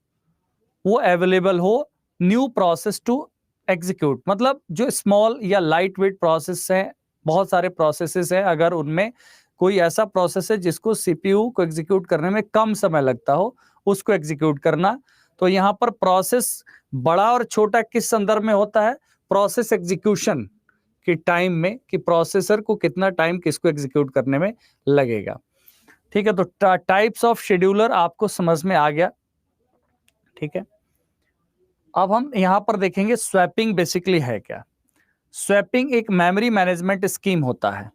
ठीक है, मेन मेमोरी से सेकेंडरी मेमोरी में, ठीक है, रैम से किसी प्रोसेस को, रैम ये मेमोरी हो गया जहां पर एक्चुअल रूप से रेडी क्यू फॉर्म हो रहा है, और ये सेकेंडरी मेमोरी है। सेकेंडरी मेमोरी जैसे कि हार्ड डिस्क हो सकता है। तो यहां पर यही चीज आपसे कहा गया कि स्वैपिंग एक प्रोसेस है मेमोरी मैनेजमेंट का, कि अगर कोई प्रोसेस को टेम्परेरली मेन मेमोरी से क्या कर देना, सेकेंडरी मेमोरी में भेज देना, कि अगर मेन मेमोरी फ्री होगा तो यहां पर अदर प्रोसेस क्या होगा? अदर प्रोसेस यहां पर स्टोर होगा फेच करने के बाद, इन्वोक करने के बाद, और फिर वो एग्जीक्यूट होगा। ठीक है, तो यहां पर मेन मेमोरी की यूटिलाइजेशन बढ़ जाती है स्वैपिंग से। स्वैपिंग से मेन मेमोरी की यूटिलाइजेशन क्या हो जाती है? बढ़ जाती है। यही चीज यहां पे लिखा गया है, इसमें कोई अलग नहीं लिखा गया है। It is a memory management scheme in which any process can be temporarily swapped from main memory to the secondary memory, and memory can be made available for the other processes. It is used to improve main memory utilization. तो ये जो काम किया जाता है, ये किसके द्वारा किया जाता है? Medium term scheduler, mid term scheduler. तो यहां पर आपने देखा होगा, हमने क्वेश्चन प्रैक्टिस भी कभी कराया था एक बार, तो types of scheduler, which of the following is a not a type of scheduler. तो यहां पर था कि एवरेज टर्म शेड्यूलर एक ऑप्शन में दिया जाता है। तो 3 प्रकार का scheduler, long term, short term and medium term. Short term is CPU scheduler और long term is job scheduler. ठीक है, कि कौन सा प्रोसेस सेलेक्ट होगा जॉब क्यू के लिए, तो जॉब शेड्यूलर हो गया। कौन सा प्रोसेस जो है रेडी क्यू में है, जो प्रोसेसर एग्जीक्यूट करेगा, उसको सेलेक्ट करना सीपीयू शेड्यूलर है। स्वैपिंग आपको समझ में आ गया। अब शेड्यूलिंग कॉन्सेप्ट्स के बारे में हम लोग पढ़ेंगे। जो हमने बताया था कॉन्सेप्ट्स में, क्राइटेरिया के बारे में हम लोग पढ़ेंगे। ठीक है, शेड्यूलिंग क्राइटेरिया में जैसे ही प्रोसेस सिस्टम में अराइव होता है, वंस अगेन मैं रिपीट करता हूं, जॉब क्यू बन जाता है। क्या बन जाता है? Job queue. ठीक है, और जैसे ही प्रोसेस जो है मेमोरी, मेन मेमोरी में जाता है, तो कौन सा क्यू फॉर्म होता है? रेडी क्यू फॉर्म होता है।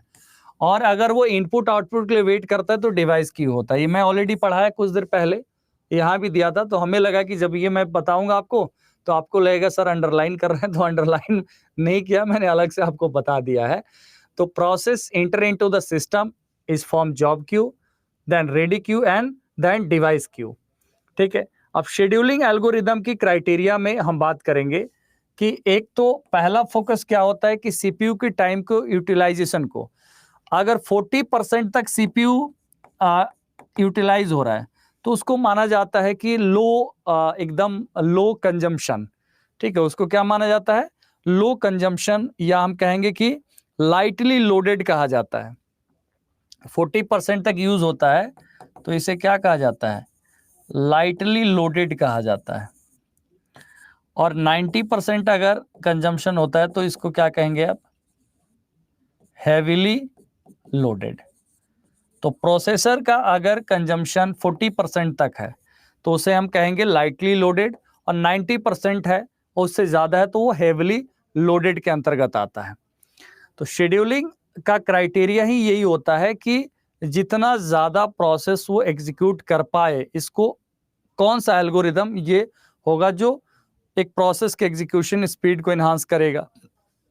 तो इसमें सीपीयू यूटिलाइजेशन का मतलब ये हुआ। ठीक है, थ्रूपुट का क्या मतलब हुआ?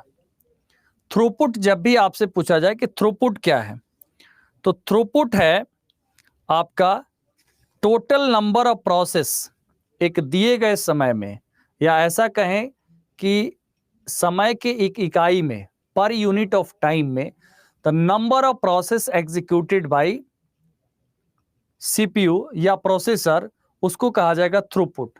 क्या कहा जाएगा? थ्रूपुट। तो थ्रूपुट आपको समझ में आया? अगर हम कहें कि total number of process completed per unit of time, ठीक है, लिखा हुआ है सेम चीज, total number of process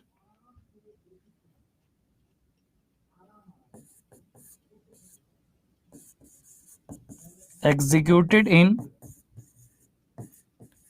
per unit of time. इसका ठीक उल्टा भी हम कह सकते हैं कि एक यूनिट ऑफ टाइम में कितने प्रोसेस एग्जीक्यूट हुए, तो इसका ठीक उल्टा भी हम कह सकते हैं, दोनों बात एक ही है। ठीक है, total amount of work is done, basically इसका मतलब क्या हुआ? Total amount of work is done in a unit of time, तो इसको हम क्या कहेंगे? थ्रूपुट। ठीक है, तो सीपीयू शेड्यूलिंग एल्गोरिदम का क्राइटेरिया क्या होना चाहिए? मैक्सिमम थ्रूपुट, मतलब अगर 1 सेकंड है तो ज्यादा से ज्यादा प्रोसेस रन करना, तो इसको हम थ्रूपुट कहेंगे। ठीक है, और उसके बाद turn around time. Turn around time क्या है? एक प्रोसेस को एग्जीक्यूट होने में जितना टाइम लगता है, एक प्रोसेस को एग्जीक्यूट करने में जितना टाइम लगता है, उसे क्या कहा जाएगा? टर्न अराउंड टाइम कहा जाएगा। तो टर्न अराउंड टाइमिंग का मतलब ये हुआ कि the amount taken by the particular process to execute, amount taken by a particular process to execute is known as turn around time। तो इसमें सारे टाइम कैलकुलेट हो जाते हैं, जैसे कि वेटिंग टाइम। वेटिंग टाइम होता क्या है? जैसे कि अगर कोई प्रोसेस रेडी क्यू में है, वेटिंग टाइम आप ये मत समझिए कि इनपुट आउटपुट के लिए वो वेट कर रहा है तो वो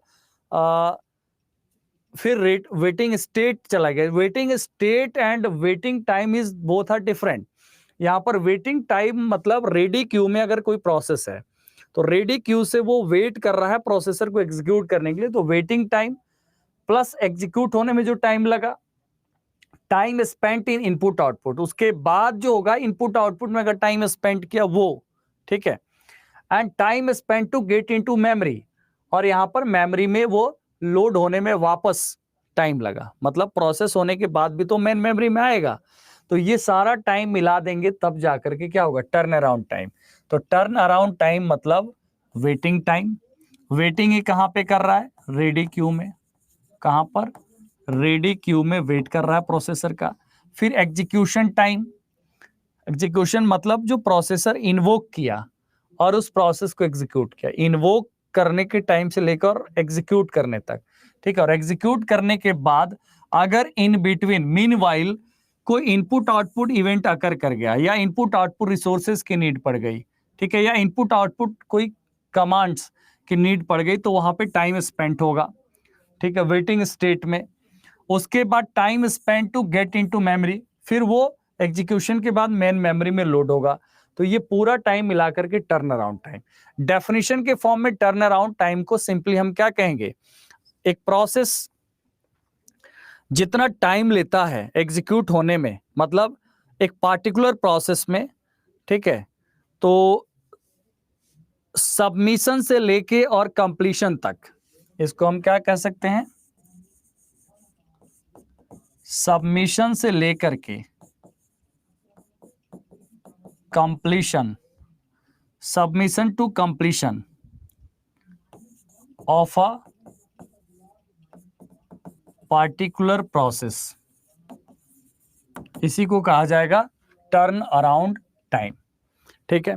यहां पर वेटिंग टाइम को देखिए मैंने अलग से स्पेसिफाई भी कर दिया है। Waiting time, time spent by a process in ready queue. तो रेडी क्यू में जो टाइम एक प्रोसेस वेट किया, उसको हम क्या कहेंगे, उसको कहेंगे हम वेटिंग टाइम।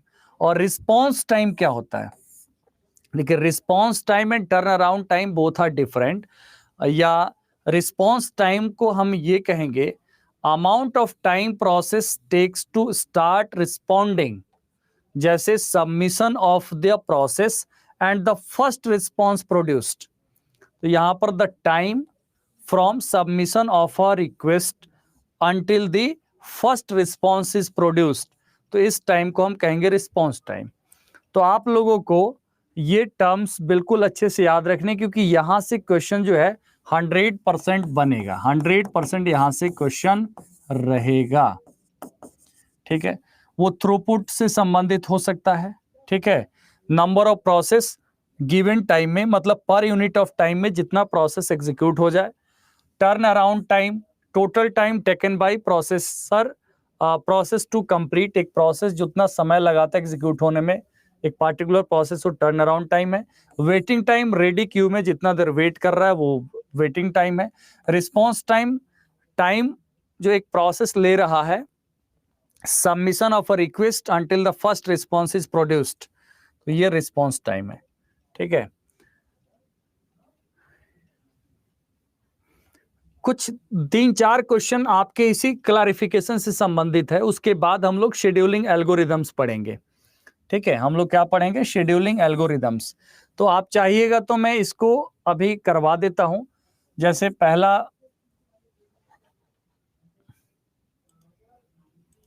ये 3-4 क्वेश्चन को यूज किया गया है just to clarify and all, ठीक है। और बेसिकली ये सारी भूमिका हमने सारी पॉइंट्स पढ़ा, इससे क्वेश्चन तो आता ही आता है, बट शेड्यूलिंग एल्गोरिदम्स को भी ठीक से समझने में यही हेल्प करेगा, ठीक है। संजय सिंह परेशान है, कमेंट देखते नहीं। संजय सिंह कमेंट आप मुझे बताइए कि कितने लोगों का कमेंट है, मैं सबका देख ही रहा हूं। आपका कोई कंसर्न है तो लिखिए।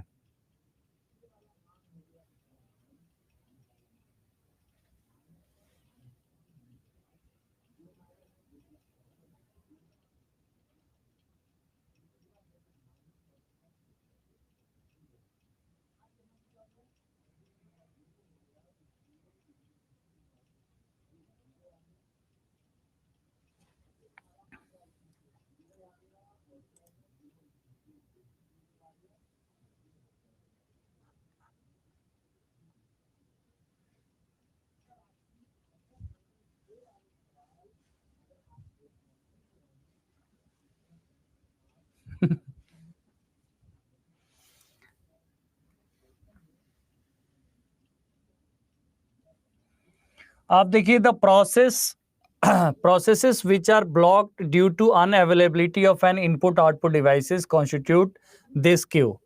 तो ये डिवाइस क्यू होगा, ऑप्शन डी क्या होगा, डिवाइस क्यू।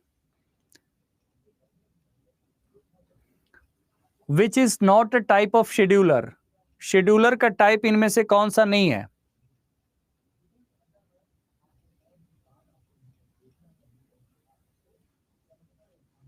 लॉन्ग टर्म है, शॉर्ट टर्म है, मीडियम टर्म है। अभी हमने पढ़ा एवरेज टर्म कोई शेड्यूलर नहीं होता है, ठीक है।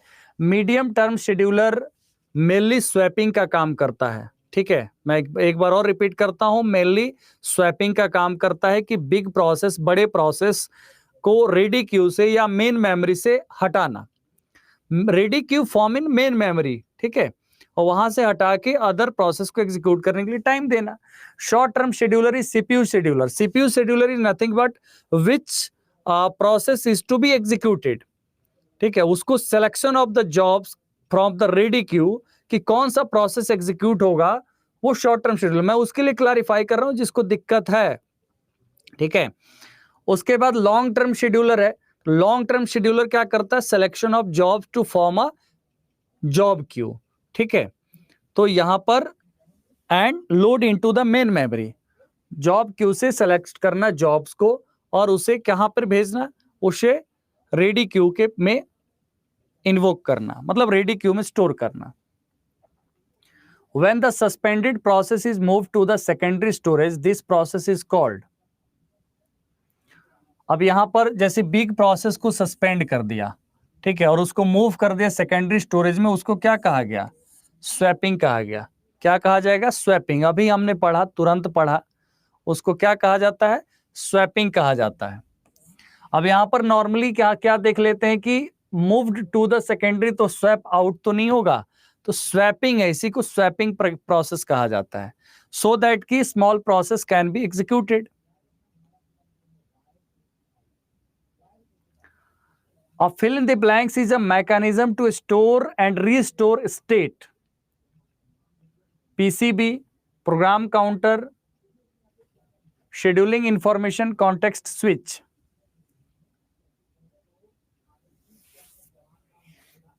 अभी ये पढ़ाया नहीं है आप लोगों को।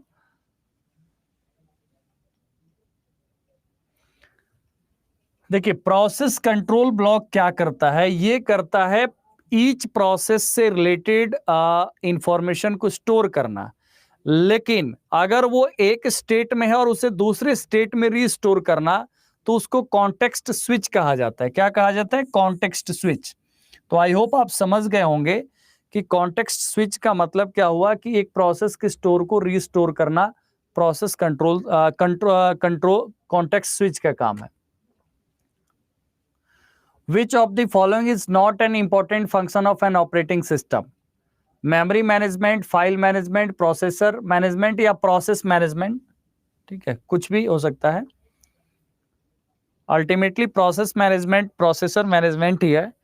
तो यहां पर आपको समझना है memory management, file management, process management. Virus protection कोई काम तो नहीं है ना, तो यहां पर ये हमने आज ये सब चीज पढ़ा। और is when multiple jobs are executed by the CPU simultaneously by switching between them. Fill in the blanks when multiple jobs are executed by the CPU simultaneously by switching between them. Multi-programming, multitasking, distributed environment, spooling. तो ये होता है multi programming. अब हमारा जो topic है वो है ऑपरेटिंग सिस्टम के शेड्यूलिंग एल्गोरिदम्स, ठीक है। तो शेड्यूलिंग एल्गोरिदम्स है, तो अब मैं आपको पीडीएफ शेयर कर देता हूं, आप लोग भी इसे रीड करिएगा। आपकी नेक्स्ट क्लास भी होनी है, तो थोड़ा सा 5-7 मिनट पहले अगर कोई छोड़ भी दे तो आप लोग चिंता बिल्कुल मत करिएगा, क्योंकि सारा एक तरीके से इंस्ट्रक्ट सब, मतलब सभी लोग प्रॉपर तरीके से क्लासेस आपकी आज स्टार्ट हो जाएंगी। और इसके बाद मतलब 6 बजे से 8 बजे, तो 8 तो बज ही रही है, 12 बजे तक क्लास चलेगी। हाँ, एक बात और है कि क्लास है वो रीजनिंग की अभी हो रही है, तो रीजनिंग आपके लिए ऑप्शनल है, आप समझ रहे हैं ना, बट फिर भी आप करिए उसको। अगर कुछ क्वेश्चंस 3-4 चैप्टर मेन आप पढ़ लीजिए, क्योंकि वहाँ पे 10th 12th में क्या है कि 9th 10th में तो मेंशन है, 11th 12th में मेंशन एज सच ऐसा नहीं है। समझ रहे हैं ना मेरी बात को। बट चीजें क्या है कि थोड़ा सा सामान्य जागरूकता है, जीएस है। यूट्यूब पे मैं क्लास लूंगा, उस पे क्वेश्चंस मैं प्रैक्टिस करा रहा हूँ, आप लोग चिंता उसकी बिल्कुल ना करें। कुछ लोग कहते हैं सर ये क्वेश्चन वहां भी करा दिया, वहां भी करा दिया। अभी चीजें क्या है कि कुछ क्वेश्चन वहां पे कराया जाता है, वो ये सारी चीजें तो वहां नहीं चल रहा है। तो आप लोग चिंता व्यर्थ में कर रहे हैं। आप अपने पे फोकस करिए कि आप बेहतर कैसे करेंगे। एमसीक्यूज क्वेश्चन आएगा, टॉपिक्स को छोटे छोटे भागों में बांट के कराया जाएगा, ठीक है। कल की क्लास में गौरव प्रिमिटिव नॉन प्रिमिटिव कराया जाएगा, क्योंकि यहीं से शुरू होगा। कल प्रिमिटिव नॉन प्रिमिटिव के बारे में मैं बताऊंगा। प्रिमिटिव नॉन प्रिमिटिव ये कल बताया जाएगा, ठीक है। यहीं से हम शुरू करेंगे, ओके। तो व्यर्थ की चिंता नहीं करना है, आप अपने आप पे फोकस करिए, ठीक है। और टॉपिक्स को जैसे आप बीटेक एमसीए के बुक्स में देखते हैं, तो टॉपिक्स को यहाँ डिकम्पोज किया जा रहा है, मतलब छोटे छोटे टुकड़ों में बांटा जा रहा है, सो दैट कि एमसीक्यूज प्रैक्टिस हो जाए। वरना मैं बीच में एमसीक्यू डालने की कोई मतलब ही नहीं है। Okay, bye bye, take care.